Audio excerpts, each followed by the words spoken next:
Nous sommes dans le chef-lieu du sud du Bangui. Merci de votre fidélité. Vous avez bien fait, madame, monsieur, de choisir CCTV pour vous informer. Voici les sommaires de ces kiosques de ce mercredi 10 mars 2021. Après son bref passage au niveau de Kinkole et l'entrevue avec les pêcheurs, le président de la République reprend donc le bâton de pèlerinage. Il sera tout à l'heure au grand marché de la ville de Kinshasa dans un entretien face à face à bâton rompu avec les maraîchères, mais aussi des syndicalistes de ces grands marchés.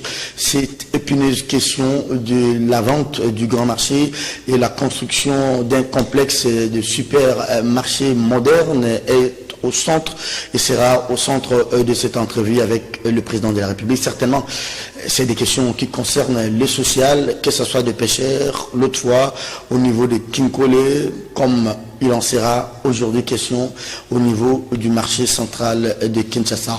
Les activités sont presque paralysées dans cette partie de la ville de Kinshasa, des barricades ici, des barricades là, aux abords de l'hôtel de ville, tout comme dans les grandes entrées et cet espace d'échange de commerce de la ville de Kinshasa. Des embouteillages monstres, on en parle de plus en plus.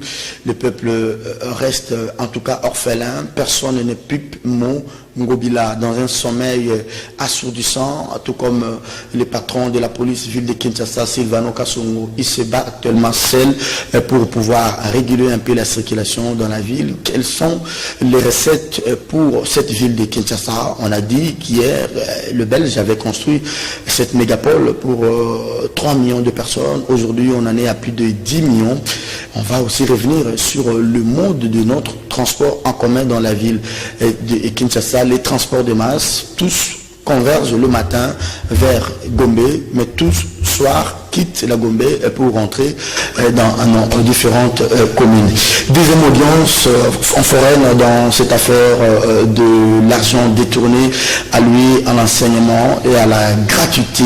Hier, les avocats du patron de SECOP a demandé la disjonction de l'affaire. Niet, dixit les parties civiles, tout comme le parquet, et le juge a suivi donc l'avis du parquet, tout comme de parties civiles. Il n'y aura pas d'injonction. Ce procès va se poursuivre au niveau de la cour d'appel de Kinshasa à Gombe. Deuxième convocation également pour l'ancien patron de l'ANER, mais il ne s'est pas présenté. Il demande même la réquisition du juge. Alors, on va en parler tout à l'heure. La prochaine étape, c'est quoi? Mandat de prise de corps. On va en parler tout à l'heure avec un invité. Lui, il est à sa première participation. Il s'appelle Fiston Ilangui. Il est urbaniste, spécialiste des questions urbanistiques. Je disais tout à l'heure qu'il est à sa première participation à ces magazines de kiosques. Fiston, bonjour et bienvenue. Bonjour Serge, bonjour à tous nos téléspectateurs. Ouf, plusieurs demandes et votre première participation en kiosque. Et vous avez de temps en temps le sous ce magasin à la maison. Merci pour cette invitation. Je suis honoré. J'ai vraiment un grand plaisir de passer ici pour la première fois. Kiosque, une émission intelligente, une émission objective. Je suis très heureux de participer pour la première fois. C'est à moi plutôt de dire, je fais appel à vous parce que vous êtes un urbaniste. Aujourd'hui, on a eu ces débats houlés à Kitambo avec vous sur les réseaux sociaux, les embouteillages de Kinshasa. Alors, personne n'en parle. Ça ne met ni Ngobila, ça ne met ni Sylvano Kassongo, mais c'est des Kinoises et Kinois qui en pâtissent. Quelle est la nouvelle recette aujourd'hui? Pourquoi cet embouteillage? Comment cela peut se justifier? Voilà, la ville de Kinshasa, il faut rappeler l'historique de la ville de Kinshasa en termes de conception. Cette ville élève de Belges, ce sont des Belges qui avaient aussi le plan de Kinshasa. Et avec le Belge, ils avaient leur politique urbaine, c'était la ségrégation. Donc les Belges voulaient à tout prix se séparer avec les Noirs. Voilà pourquoi ils avaient conçu la ville de Kinshasa en focalisant presque la quasi-totalité d'équipements collectifs à Gombe. Quand je parle d'équipement collectif, je vois les hôpitaux, les bureaux, les ministères, ainsi de suite. L'administration. L'administration, ainsi de suite. Donc, vous allez vous rendre compte qu'on a focalisé tous les équipements vers Gombe. Et cela entraîne le matin du mouvement pendulaire. On quitte la maison pour dire que non, je vais à ville, la Kéiville. Mais comment au Kéiville aussi longtemps que vous restez dans la ville de Kinshasa? Donc comprenez que de l'autre côté était resté... C'est comme une ville dans une ville. Une ville dans une ville. Un pays dans un pays. Un pays dans un pays. Donc comprenez déjà que les communes de la ville de Kinshasa restantes sont considérées aujourd'hui comme des cités dortoirs. On y rentre pour dormir. Or, les équipements collectifs sont synonymes de concentration. Les équipements collectifs font appel aux gens. Il faut phagocyter les moins, parce qu'on s'adresse aux téléspectateurs qui, peut-être les moins, qui ne comprennent pas. Donc, il faut vulgariser, comme on dit chez nous, en journalisme. Voilà. Je disais ceci, les équipements collectifs. Je donne un exemple. Par exemple, une école. Une école est synonyme de concentration. Ça fait appel aux gens. Et lorsque vous concentrez la majorité, la quasi-totalité d'équipements collectifs à Gombe, ça entraîne des mouvements pendulaires. En entraînant des mouvements pendulaires, on constate qu'on est face à une ville qui a déficit en termes d'infrastructures routières. Vous allez vous rendre compte que le matin, tout le monde a tendance à aller vers la ville. Donc du coup, on est face à un mouvement pendulaire sans cynique. Or, aujourd'hui là, avec l'explosion démographique, la sienne politique belge ne marche pas. Ah oui. Et aujourd'hui, nous devons arriver à réaménager nos villes congolaises par rapport à nos réalités sociologiques. Et voilà pourquoi on avait formé même des urbanistes au pays, pour que ces gens-là puissent venir faire des diagnostics urbains appropriés dans nos villes et prescrire des prescriptions urbanistiques appropriées pour guérir nos villes. La ville est comme un être humain. Au Botany, au Koli, un jour vous allez disparaître. Même si vous allez mourir, on doit quand même soigner la ville. Et celui qui est censé soigner la ville, le médecin de la ville, c'est l'urbaniste. Mais lorsqu'on réfléchit en termes des problèmes urbains, on tourne les dos aux urbanistes. Moi je pensais, c'est peut-être pas moi, les Quinoises et les Quinois pensaient qu'avec les sauts de mouton, on aurait plus ces embouteillages. Est-ce que c'est parce que nous avons peut-être pas des transports en commun, comme on dit des transports de masse? Dans des grandes villes, hein, vous avez des tramways, vous avez des TGV qui viennent, ils vous prennent 3-4 000 personnes, par exemple, dès qu'ils tapent au magasin, on vous déverse vers la gare centrale. Il y a encore un train qui quitte la gare de Kimweza qui passe par Matete. Il y a encore l'autre qui quitte Massina et qui passe. Et comme ça nous éviterait peut-être les arrêts intempestifs des véhicules, ou soit encore désengorger les voies secondaires, ou, je me demande encore ce questionnement, recréer une nouvelle ville comme on a vu au Nigeria, à Abuja, on a vu un peu en Égypte. Vous avez raison, mais lorsque vous parlez des trains, regardez également les infrastructures par rapport aux trains. Regardez là où on avait prévu que les trains devaient passer, mais aujourd'hui c'est déjà spolié. Or, en matière d'urbanisme, de zones pareilles sont frappées de servitudes non édificantes. C'est-à-dire que vous ne pouvez pas construire. Mais tout ça, ça n'existe plus.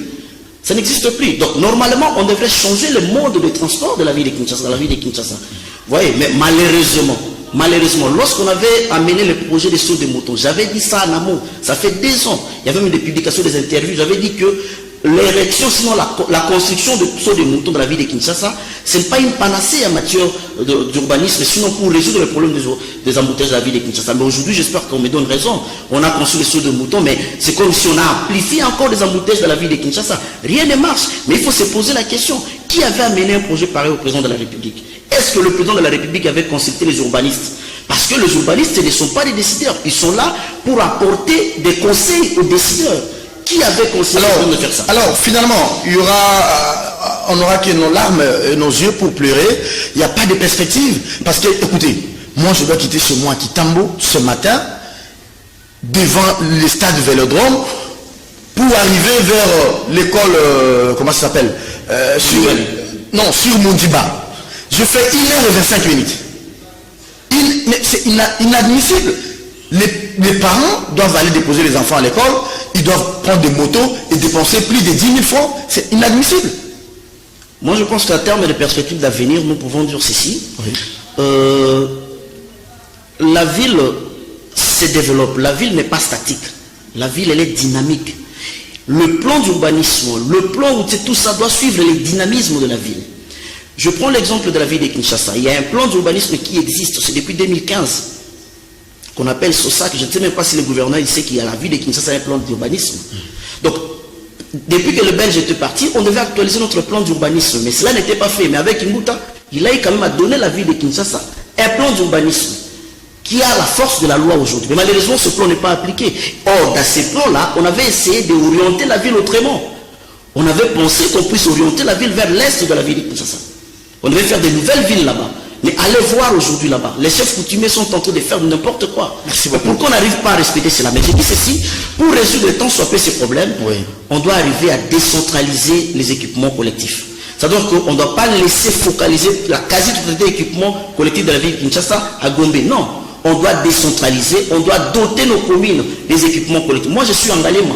Si je vais aller au boulot, je vais faire quelque chose, acheter, je ne suis pas obligé d'aller dans Zandu. Je peux acheter ça de l'autre côté. Merci. Mais Zandu m'appelle toujours parce que cet équipement est de l'autre côté. Mais Mouzé avait construit aussi, comment ça s'appelle, mais le marché de la liberté, ça n'a toujours pas répondu aux besoins. Hein. Non, mais ce n'était pas significatif. Il a construit de l'autre côté, mais l'ouest, il n'y a presque rien. Merci beaucoup, Fiston Ilangui. Urbaniste, de temps en temps, s'il y a des questions urbanistiques qui nous concernent, qui concernent les Quinois, nous allons peut-être faire appel à vous, mais pendant ces temps des embouteillages, grand merci à vous. Désormais, notre consultant sur des questions qui concernent l'urbanisation. Au revoir et à la prochaine. Merci. Allez, on va aller dans le vif de l'émission, on va parler politique. Vous avez compris que c'était vraiment une analyse technique de la question. Il n'y aura peut-être pas d'ajout, pas de commentaires. D'où Jésus Bélédou pour parler politique justement avec ce magazine. D'où Jésus, bonjour, bienvenue. Bonjour Serge Kabongo, merci de l'invitation, en tout cas, belle cravate. Merci beaucoup. Enfin, tu béton vous aussi. Oh oui, ça me rappelle. Pas de commentaire, hein. Fiston a été. Ouais, justement, j'ai beaucoup appris par ce qu'a dit l'urbaniste sur ce plateau. En fait, je partage son avis dans la mesure où j'étais parmi les personnes qui pensaient qu'il fallait plutôt faire un corridor de la ville de Kinshasa, la ceinture de la ville de Kinshasa, parce que pour résorber la problématique des embouteillages, aujourd'hui, Serge Kabongo, l'urbaniste l'a rappelé ici, les sauts de moutons n'ont pratiquement rien apporté. On voit les embouteillages qui continuent à nous faire très mal à Kinshasa. Imaginez-vous, une fois que les ponts de Gili s'écroulaient, pratiquement la partie de Chango-Serra, une république, dans une république. Non, Oguita Longi a plaidé pour la route Terre Jaune là. Je parle d'abord du pont de Gili. C'est l'unique voie d'accès. L'unique voie d'accès. À part les fleuves Congo. Il y a une grande démographie de l'autre côté. Ça, c'est le premier point. Le deuxième point, on échangeait avec toi et un député provincial qui est dans la commission environnement.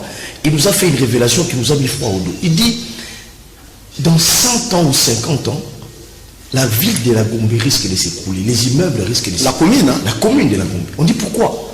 Il dit, sous la commune de la Gombe, il y a les égouts.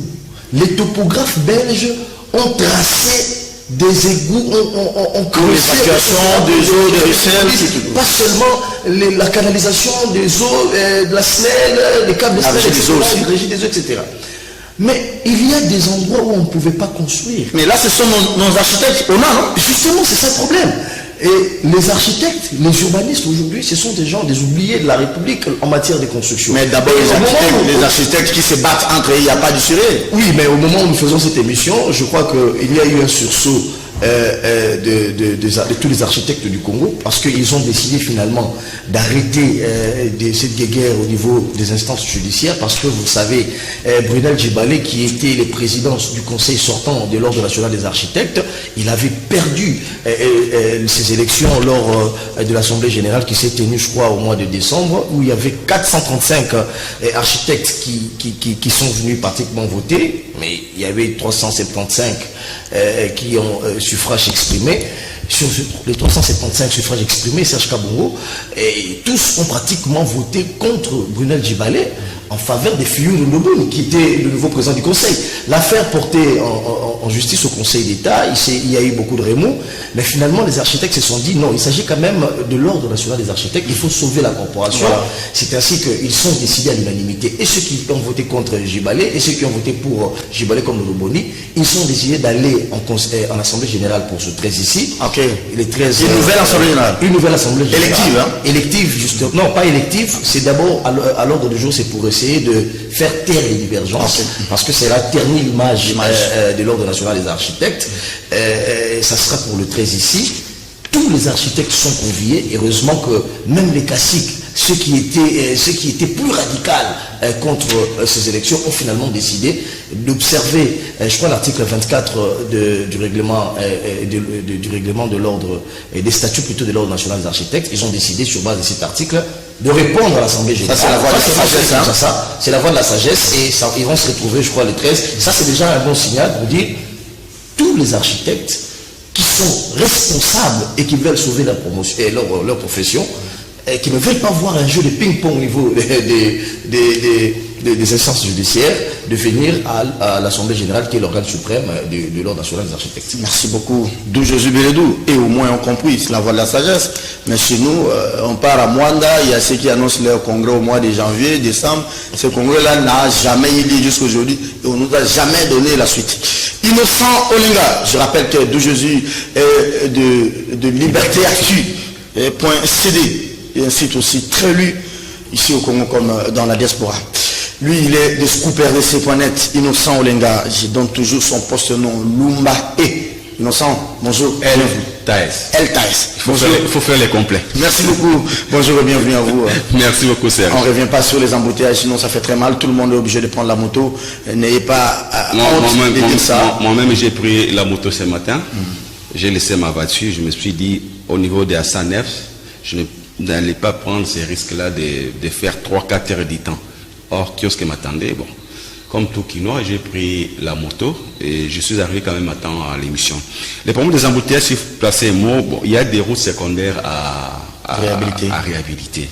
Quand vous prenez par exemple la ville de Kinshasa, nous avons Plateau, nous avons toutes ces avenues-là, si elles sont réhabilitées seulement, ça va désengorger la situation. Merci beaucoup. Merci. On apprend, Monsieur le Président, on apprend que demain vous allez quand même lancer le coup d'envoi de l'avenir Kerjaune. Ça, c'est vraiment des initiatives à encourager parce que cet avenir est part de l'enceler jusque, je crois, au niveau de Rigini à Lemba. Et c'est aussi une manière de désengorger un peu les boulevards Lumumba. Nous saluons l'implication du député Ogui Kalonji. Et Kalonji, c'est comme ça aussi être un élu du peuple. Deuxième audience, Innocent Olinga. On commence par Kalev ou bien on commence par l'épester, l'argent alloué. Kalev, hein, il n'a pas répondu et il récuse même son juge. Oui, justement, il a récusé son juge. Bon, les magistrats. Les magistrats, parce que c'est lui qui est chargé de l'entendre. Il est de bon droit de tout Congolais quand il voit devant lui un juge ou un magistrat qui a déjà affiché un penchant ou un comportement qu'il badalisait. Il est de bon droit pour chaque citoyen de les récuser. C'est son droit de le faire. Parce que j'ai lu la lettre, j'ai compris que le magistrat en question, Robert Pumbu, c'est ça son nom si je ne me trompe pas, Robert Pumbu, c'est un OPJ qui était directeur de cabinet ou conseiller juridique de l'ancien DG de la DGM. Actuel patron des services. Justement, voilà. Donc à cette qualité, avec cette casquette, vous comprenez facilement que c'est quelqu'un qui fait déjà partie des services. Et Kalev, lorsqu'il fait son tableau là pour énumérer et répertorier les plaintes contre lui, ces 12 noms, vous allez comprendre que dans chaque cas d'un plaignant, il fait des observations pour montrer que beaucoup n'ont pas été jugés seulement par l'ANER, il y a eu la contribution des services. Et notamment, ces magistrats-là faisaient partie de ces OPJ-là qui venaient dans les locaux de l'ANER pour entendre les gens. Comme il faisait partie déjà de la DGM. Donc, c'est quelqu'un qui connaît beaucoup de choses.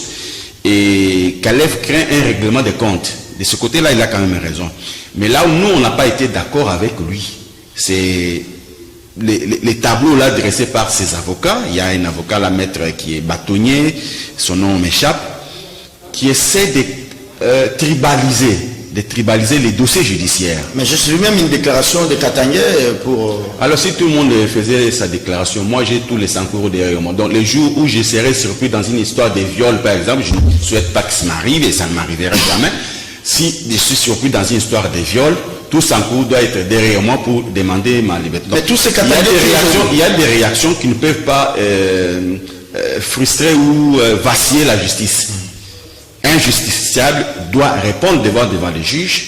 S'il est condamné, il est condamné sur base des faits. On ne pose pas les actes par rapport à nos avocats. Déjà, moi quand j'ai lu le tableau de Kalev et les conclusions de ses avocats, en fait, la motivation, les explications tiennent quand même debout, mais c'est l'intitulé du document qui pose problème.